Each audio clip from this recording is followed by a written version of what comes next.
Slacklining is the art of balancing on a 1-inch wide webbing, and highlining is the form where you take it to great heights. Being scared is kind of part of highlining. You go out there to feel that you're actually not belonging there. You want to be a little scared all the time. That's pretty much what's the game. It's like this dream you have of flying. You dream about staying still in the air, and that's what I can do. You confront things which are really deep inside you, and you have to work them out in order to slackline. You can do highlines that are 500, 1,000 meters high, and that's the greatest thing you can do. You're never fully in control of what you're doing, and I love that. We are at Traunstein, close to Gmunden. At the Traunsee is right behind us, and we are going to rig a highline. The highline is going to be like close to 90 meters, so quite a long one, and with a beautiful scenery, so I'm definitely looking forward to it.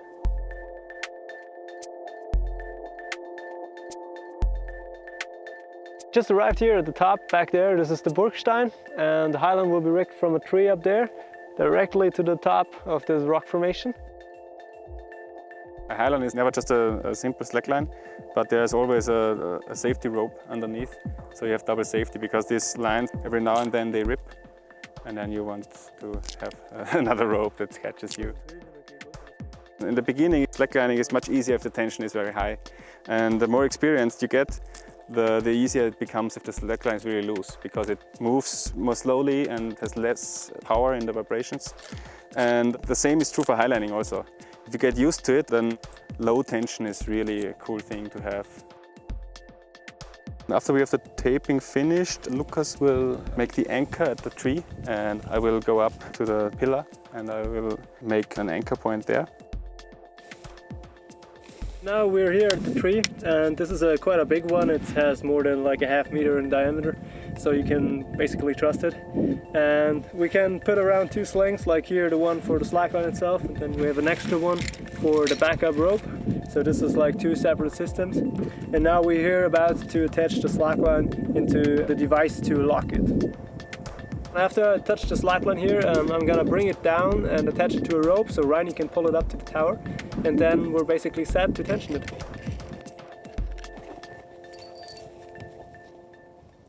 Position in slacklining is basically the one thing which divides the people who actually succeed from the people who fall.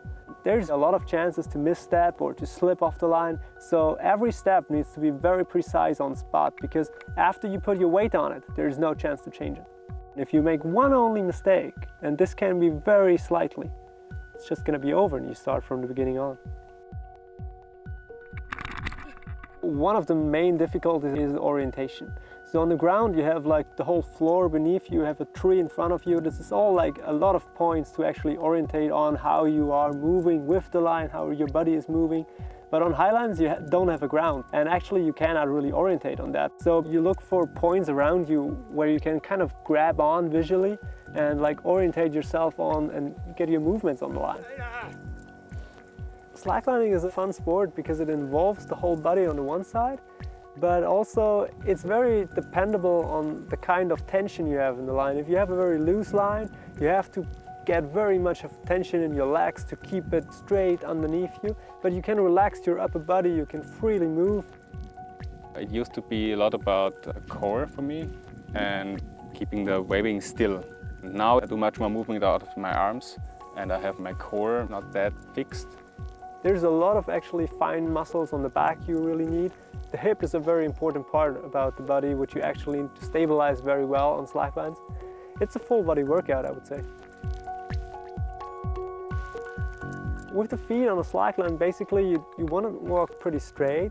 I kind of crunch my toes a little bit about the line, like to keep it at the same spot on my feet. But if I'm really into trouble, I'm gonna turn my back foot to the side and go lower to gain more control and also be able to move the slackline more to the side. It's obviously a lot about mental strength. So having to calm down when you're high up and maybe you're scared. Maybe you're scared of failing also because you have a long time to walk on a long highline. And I think if you can deal with that, then that's really great. The emotions at the very end of the slackline are mixed for sure. It's like on the one side, you're very relieved that you're like over it, more or less, that you've done it. And at the same time, just your emotions are exploding. You're super happy and the smile is gonna stick for days.